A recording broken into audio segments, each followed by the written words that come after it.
बिस्मिल्लाहिर्रहमानिर्रहीम। आज जिस किताब के ऊपर हम बात करेंगे वो एक माज़ी की कहानी नहीं है, बल्कि आज के दौर की तल्ख़ हकीकतों को बयान करती है। जी हाँ, आज मैंने जो इंतख़ाब किया है वो है ताहिरा इक़बाल का नॉवल हड़प्पा। ताहिरा इक़बाल की ख़ास बात ये है कि ये मुश्किल से मुश्किल मौज़ूआत को आम कहानियों के ज़रिए से लोगों को बयान कर देती है और इस मौज़ू पर बात करने के लिए मैंने दावत दी है डॉक्टर उमैर को। डॉक्टर उमैर की ख़ास बात ये है कि उन्होंने ताहिरा इक़बाल के नॉवलों को बहुत अच्छे तरीके से पढ़ा भी है और उनके एक नॉवल को उर्दू तर्जुमा भी किया है। डॉक्टर उमैर, सबसे पहले तो अगर आप इस नॉवल के हवाले से हमारी रहनुमाई करना चाहें कि ये नॉवल क्या है और ये हड़प्पा किस तहज़ीब और किस सिविलाइज़ेशन की बात हो रही है और उसको आज के दौर में किस तरीके से उन्होंने जो है वो मैप करने की कोशिश की है। औरतों के हुकूक के हवाले से इस किताब के अंदर क्या बयान किया जा रहा है? बहुत शुक्रिया काज़िम। हड़प्पा जो है वो ताहरा इकबाल साहिबा हमारे अहद की शायद बड़ी फ़िक्शन राइटर में आपका शुमार होता है। उनके नावल नीली बार, गिरां, हड़प्पा बहुत पढ़े गए, बहुत मकबूल भी हुए और हड़प्पा को तो इस साल अवार्ड भी मिला है बेस्ट फ़िक्शन का। तो उस एतबार से बड़े अहम नावल है। ताहरा इकबाल जो है वो बहुत ही मुनफ़रिद किस्म की कहानीकार हैं। बहुत बहुत ही मुख्तलिफ़ किस्म की नसर लिखती हैं।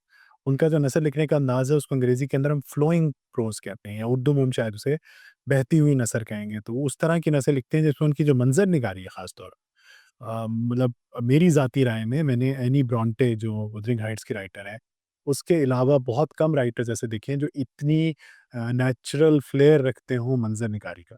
तो ताहिरा इकबाल साहिबा जो हैं उनकी थीम्स हमेशा मुआशरे और मुआशरे के अंदर रुझानात और तहज़ीब और तमद्दुन और उनकी कहानियों पर मबनी होते हैं। हड़प्पा जो है वो आपको मालूम होगा कि बरे-सग़ीर के अंदर 2 क़दीम तहज़ीबें रही हैं, जिसको जिनकी जो वादी सिंध की तहज़ीब थी, जिसे इंडस वैली सिविलाइज़ेशन कहा जाता है, उसके 2 बड़े हम लोगों को जिसे कहते हैं मज़हर मिले हैं। एक हड़प्पा है और दूसरा मोहनजोदड़ो है, जिसके अंदर खंडरात बने मोहनजोदड़ो सिंध में है हड़प्पा, पाकिस्तान में साहिवाल के करीब मौजूद है, जहाँ पे उसके आसार मौजूद हैं। तो ये हड़प्पा के खंडरात के अंदर लिखी गई कहानी है, जिसमें वो ना सिर्फ़ कहानी सुना रही है, बल्कि साथ-साथ उसको लिंक कर रही हैं उस तारीख़ी सफ़र से, जो हड़प्पा के अंदर पेश आया। जो वादी सिंध की तहज़ीब थी, उसके बारे में जो इब्तदाई आसार हमें मिले, वो बड़ी ही मुख्तलिफ़ किस्म के हमें मालूम होता है कि एक ऐसी तहज़ीब थी, जिसमें लोग जंग लड़ना नहीं जानते थे, जिसमें लोग बहुत तरक्की याफ़्ता थे, बहुत तहज़ीब याफ़्ता थे और एक ऐसी तहज़ीब जहाँ पे औरतों को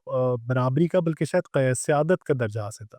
तो उन्होंने उस कॉन्ट्रास्ट को सनत-ए-तज़ाद को इस्तेमाल करते हुए फिर मॉडर्न दौर के अंदर जो इस्तेहसाल यहाँ पे हो रहा है, फिर जिस तरह से यहाँ पे लोग उन कदीम लोगों को जो उस द्राविडियन नस्ल से ताल्लुक़ रखते हैं, उसको किस तरह जो आर्याई नस्ल के लोग हैं वो तहक़ीर की नज़र से देखते हैं, उन सब को बहुत गहराई से उसको देखा है।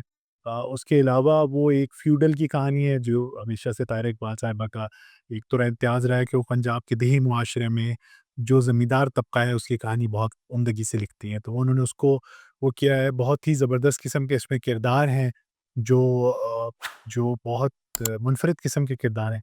ख़ास तौर पे इसके अंदर एक सनोबर का किरदार है जिसका मैं ज़रूर तज़किरा करना चाहूँगा, जो शायद उर्दू अदब के चंद यादगार किरदारों में से होगा। तो इस कहानी के अंदर आपको जो इन जगहों के ऊपर पंजाब के अंदर जो पावर पॉलिटिक्स है वो भी नज़र आती है।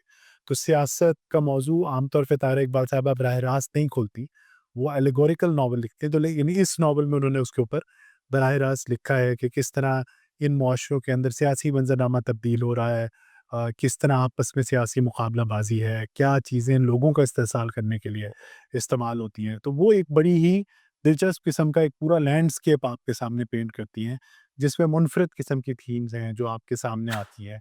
और दूसरा जो इसके अंदर ख़ास बात है कि अब जो है ताहिरा इकबाल साहिबा अपने क्राफ़्ट के अंदर, ये उनका एक समझिए कि लेटेस्ट काम है, तो अपने क्राफ़्ट के अंदर डेवलप भी कर रही हैं। तो जो आपने इब्तदाई काम में उनके अफ़साने, नीली बार को अगर पढ़ा जो बहुत मकबूल हुआ, गिरां को पढ़ा, तो ये नॉवल उनसे मुनफ़रिद नज़र आता है क्योंकि उसको उन्होंने नैरोर फ़ोकस किया है। उन नॉवेल्स के अंदर वो ब्रॉड फ़ोकस टेक्नीक इस्तेमाल करती थी, बहुत बड़ी तस्वीर पेंट करने की कोशिश करती थी, पूरे-पूरे गाँव, पूरी तहज़ीब की। इसके अंदर उन्होंने कम जिसे कहते हैं एरिये की एक तस्वीर पेंट करने की कोशिश की है, जिससे चीज़ों को वो सामने लाई हैं, उन्होंने उसके ऊपर गुफ्तगू की है, उनकी मुकालमा निगारी कमाल की है। इन पे जो सबसे ज़्यादा तनकीद होती है ताहिरा साहिबा से वो उनकी ज़बान पे होती है क्योंकि वो बहुत ज़्यादा मकामी अल्फाज का इस्तेमाल करती है, जिससे हकीकत निगारी तो हो जाती है, लेकिन उससे पढ़ने वाले जो हैं, जो दूसरे बैकग्राउंड से पढ़ने वाले हैं, उनके लिए बहुत सी मुश्किलात का सामना करना पड़ता है। तो एक ये उनके ऊपर हमेशा यूँ समझिए कि एक छोटी-सी तनकीस जो है वो आती है। वो शायद इस नॉवल में भी हमें बहुत सी जगहों पे उनके जो तवील मंज़रनामे हैं, उनमें नज़र आते हैं, लेकिन उसके साथ-साथ ये ज़रूर है कि बहुत सी जगहों पे जो उनकी कहानीकारी की जो टेक्नीक है और जो उनकी महारत है, वो इसके अंदर हमें बड़ी खूबसूरती से नज़र आती है। अगर आप लोग पंजाब की मुआशरत के बारे में जानना चाहते हैं, पंजाब के जो अ, जदीद मंज़रनामा है सियासी, उसके बारे में जानना चाहते हैं, हड़प्पा की तहज़ीब में आप दिलचस्पी रखते हैं, कदीम तहज़ीब में, द्राविडियन और आर्यन जो यूँ समझिए कि सिविलाइज़ेशन बैकग्राउंड है, उसमें दिलचस्पी रखते हैं, तो ये किताब आपको ज़रूर पढ़नी चाहिए। ये नॉवल जो है, वो आपके लिए बहुत से दर खोल सकता है। हाँ, बहुत-बहुत शुक्रिया डॉक्टर उमैर, आपने हमारी जो है रहनुमाई करी। अगर आप लोग चाहते हैं कि इनकी ताहिरा इकबाल की और भी बहुत सारी किताबें हैं, उस पे भी हम लोग बात करें, तो कमेंट के अंदर अपना फीडबैक ज़रूर दीजिएगा। अगर आपने हमारा चैनल द क्रिसेंट प्रोस्पेक्टस को सब्सक्राइब नहीं किया, तो उसको ज़रूर सब्सक्राइब कर लीजिएगा। बहुत शुक्रिया। अल्लाह हाफ़िज़।